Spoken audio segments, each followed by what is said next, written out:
सभी साथियों को मेरा प्यार भरा नमस्कार, जय भीम, राम राम, आदाब। मैं आदर्श कुमार लोनी विधानसभा से बसपा युवा नेता अपने सभी साथियों के साथ सर्व समाज के यहाँ पर मेरे साथी आए हैं। ब्राह्मण त्यागी समाज से अधिक है। जैसा कि आप सभी देख सकते हैं, आज 10 तारीख को हमारे गाजियाबाद में हमारे माननीय सतीश चंद्र मिश्रा जी आ रहे हैं। तो इस उपलक्ष्य में हम सभी साथी यहाँ पर आए हैं क्योंकि हम सभी लोग, सभी युवा साथी सर्व समाज के बहन जी को पूर्ण बहुमत से 5 बार मुख्यमंत्री बनाने का काम करेंगे। ब्राह्मण सम्मेलन हो रहे हैं, जी, कितना इफेक्ट डाल पाएंगे आने वाले? ये बहुत इफेक्ट डलेगा। देखो, आपको पता है भाजपा सरकार में भी ब्राह्मण समाज पे बहुत ज्यादा अत्याचार हो रहा है, इसलिए ब्राह्मण समाज भी इनसे बहुत ज्यादा परेशान हो चुका है, इसलिए सभी साथी यहाँ पर आए हैं। ब्राह्मण समाजों पर जो अत्याचार की बातें आ रही हैं, कहा जा रहा है नाराज, वाकई में नाराज है ब्राह्मण? बिल्कुल नाराज है, आप पूछ सकते हैं, सभी साथी आपके सामने मौजूद हैं। लेकिन उन्होंने तो डिप्टी सीएम बना रखे हैं ब्राह्मण को। वो तो दिखावा होता, हाथी के दांत दिखाने को कुछ और, चबाने को कुछ और।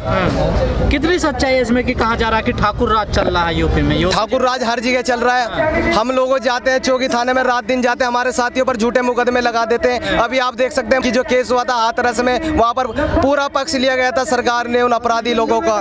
दिल्ली में भी ऐसी है, किशोरी वाल्मीकि बहन के साथ भी ऐसी घटना हो रही है। आए दिन ये रेप होते हैं, आधे रेप तो बलात्कार तो हमारे सामने मीडिया के सामने आते ही नहीं है। क्या लगता है 2022 में बहन जी बन पाएंगे? बहन जी पूर्ण बहुमत से सरकार बनेगी, क्योंकि बहन जी की सरकार में वो काम होते थे जो किसी की सरकार में नहीं होते। आप आज देख रहे हैं शिक्षा, स्वास्थ्य या रोजगार के नाम की तो कोई चीज ही नहीं है। और शिक्षा का स्तर इतना कम हो चुका है, आप सभी देख रहे हैं। चुनाव कर रहे हैं, बंगाल में रैलियां कर रहे हैं, पर ये जो है, लेकिन योगी जी ने भी कहा कि 4 लाख नौकरी दी है हमने उत्तर प्रदेश में। 4 लाख नौकरी किसी को मिली तो होगी, ये हैंगे कितने भाई? पोस्टर लगवा दिए पूरी दिल्ली में उन्होंने। जितने पोस्टर जो है, पैसे मनी वेस्ट करिए पोस्टर में, इतने में तो कई आदमियों को रोजगार दे देते हुए। कहता है कि बीएसपी में युवा नहीं है, आप तो 20-25 साल के सारे हैं। मैं 20-25 साल भी नहीं है, मेरी 21 साल की उम्र है भैया। और ये सभी साथी हैं मेरे, कम से कम 50-60 साथी अंदर है। कौन कहता है युवा नहीं है? सिक्योरिटी क्यों, आपकी जान खतरा है? देखो, ये सिक्योरिटी ले रखी है क्योंकि आए दिन आदमी जब चलते हैं, सही राह पे आदमी चलता है तो उसके बहुत दुश्मन हो जाते हैं, इसलिए चल रहे हैं। और युवा जो कह रहा है ना, लोनी में एक बार आदर्श कुमार की टीम का नाम पूछिएगा, जब आपको पता चलेगा बसपा में युवा टीम है नहीं है। गलत अफवाह फैलाई जाती है, बहुत गलत अफवाह फैलाई जाती है।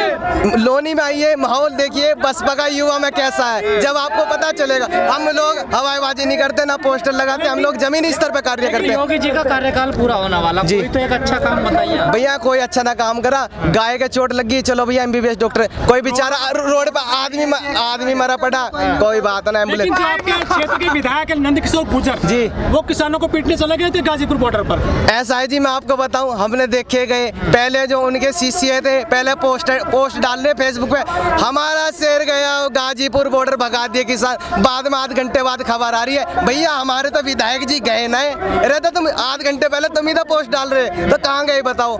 लेकिन आपके क्षेत्र में लोनी के जो विधायक है जी, काफी हॉल डवा हिंदू मुस्लिम ज्यादा होता है लोनी में। हिंदू मुस्लिम नहीं होता, वहाँ जातिवाद भी होता है। दलित समाज के लोगों पे ये आपके सांसद के चुनाव में, लोकसभा के चुनाव में जबरदस्ती वोट डलवाई गई थी। ये आपको बताऊं, ये विधायक के घर के आसपास कहीं है, यही बता देंगे सच्चाई है चिरोटी के, बताइए। लेकिन एक बात बताइए, 2022 में चुनाव की पूरी तैयारियां चल रही है यूपी में, हर कोई लगा हुआ है। तीन सरकार ज्यादातर रही है यूपी में, बीजेपी की और बीएसपी की और सपा की। आपको कौन सी अच्छी लगती है? वैसे तो आप सब बहुजन समाज पार्टी है, कार्यकाल आप देख सकते हैं। हमारे जिला जी, हमारे जिला गाजियाबाद में एक भी डिग्री कॉलेज नहीं था, बहन जी ने बनवाया।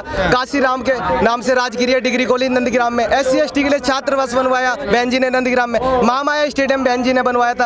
अम्बेडकर योजना के तहत सभी गांवों में नाली सड़कें बनवाई गई थी।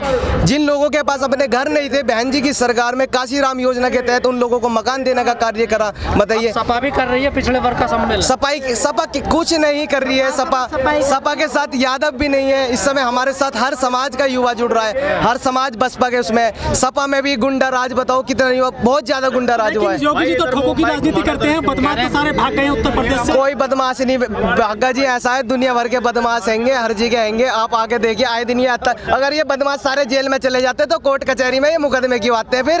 ये बताइए, ये आए दिन इतना अपराध होता है। एक चीज बताऊं, मैं खुद जाता हूं, अपनी बताता हूं आपको। चौकी थाने में जा रहे हैं, 2 पार्टी की लड़ाई होगी, आपस में कॉम्प्रोमाइज कर ले, फिर भी 5-5 हजार रुपए ले ले। बसपा सरकार में बड़े से बड़ा अधिकारी 1 रुपया लेने से डरता था। बहन जी का ऐसा शासन प्रशासन था, बताइए।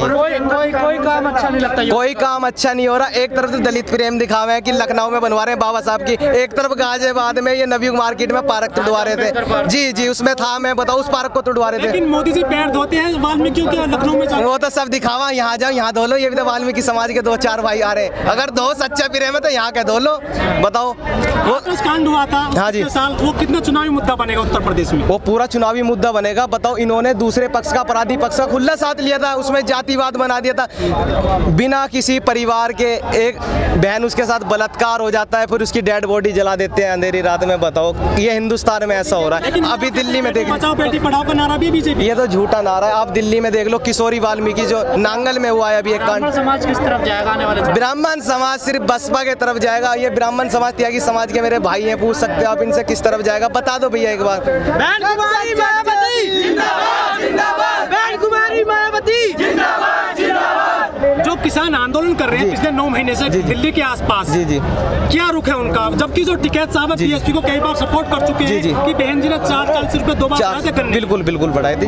अब भी पूरा जो किसान है वो बसपा की तरफ ही है, कोई इधर उधर नहीं जाना। इन्होंने किसानों की हालत इतनी कर दी है। देखो, किसानों से ही हमारा देश चल रहा है। एक चीज बताइए, मैं कोई चीज मेहनत से उगा रहा हूँ, मैं उसे 10 रुपए में आपको बेच रहा हूँ, आप ही उसे मार्केट में 100 रुपए बेच रहे हो, तो ये कहाँ का इंसाफ है बताइए? दिल तो दुखेगा ऐसी किसानों के साथ। ये सरकार जनता की नहीं है, ये तो अडानी अंबानी की सरकार है। युवा नेता है, लोगों के बीच जाएंगे, क्या मुद्दे रहेंगे आने वाले समय? मुद्दा हमारे शिक्षा, स्वास्थ्य, रोजगार, ये मुद्दे रहेंगे। रोजगार तो इसने कुछ नहीं दिया है। अब कुछ वो निकलेंगी, वैकेंसी निकालेंगे चुनाव के दौरान, जब चुनाव आएंगे उन्हें कैंसिल कर देंगे। लेकिन बहन जी का जब चुनाव आता है, मतलब जो चुनाव आते हैं तो घोषणा पत्र कोई बढ़ाती नहीं है, लेकिन विकास बहुत ज्यादा कर लेती है। जी बिल्कुल, विकास होता है। पत्र क्यों नहीं लेके आती है? देखो ऐसा है, बहन जी देखो हमारी आदर्श नेता है, वो बहन जी तय करेंगी।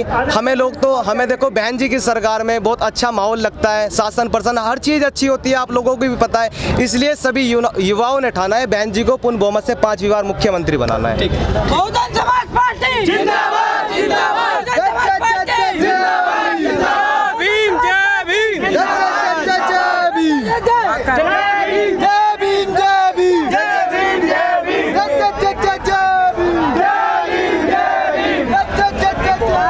ये झूठे वादे का क्या हुआ? हमारी नौकरी कहाँ गई? तो उनसे कहते हैं कि आप पढ़े लिखे हो, आप जाओ और ठोंचा लगाओ और ठोंचे में आप कपड़ा बेचने का काम करो, उसके बाद आप अपनी कमाई करने का काम करिए। पढ़े लिखे लोगों से जो पीएचडी डिग्री जिनसे आपने वोट लेते समय तो कहा था कि हम आपको नौकरी देंगे, फिर आप उनसे कहते हैं कि नहीं अब नौकरी नहीं, अब आप पकौड़े बेचने का। पकौड़ा बेचना कोई खराब चीज नहीं होती। हमारी पार्टी तो गरीबों के ही साथ खड़ी रहती है, दिन रात उनके साथ में होती है, लेकिन झूठा वादा तो नहीं करना चाहिए पढ़े लिखे लोगों से कि हम तुम्हें नौकरी देंगे और नौकरी देने के बाद ये बात करते हो। और नौकरियां क्यों गई, इसके पीछे भी क्या कारण है, ये भी किसी से छुपा नहीं है। जितने भी सार्वजनिक उपक्रम थे, पब्लिक सेक्टर कॉर्पोरेशन थे, जो इस देश के पिछले 75 वर्षों में बनाए थे, चाहे वो ऑयल कंपनियां हो, तेल की कंपनियां हो, चाहे वो ओएनजीसी हो, चाहे वो जहाँ हवाई जहाज बनता है जेल हो, जहाँ अस्त्र शस्त्र बनते हैं वो हो, और चाहे वो फिर आज के वो रेलवे हो, रेलवे को भी इन्होंने बेचने का काम कर दिया, बिजली घरों को बेचने का काम कर दिया, सारी चीजें प्राइवेट हाथों में देने का काम कर दिया। और जब प्राइवेट हाथों में दे दोगे तो नौकरियां तो यहीं पर मिलती थी, बैंकों को भी प्राइवेट हाथ में दे दिया, तो नौकरी कहां से मिलेगी नौजवानों को?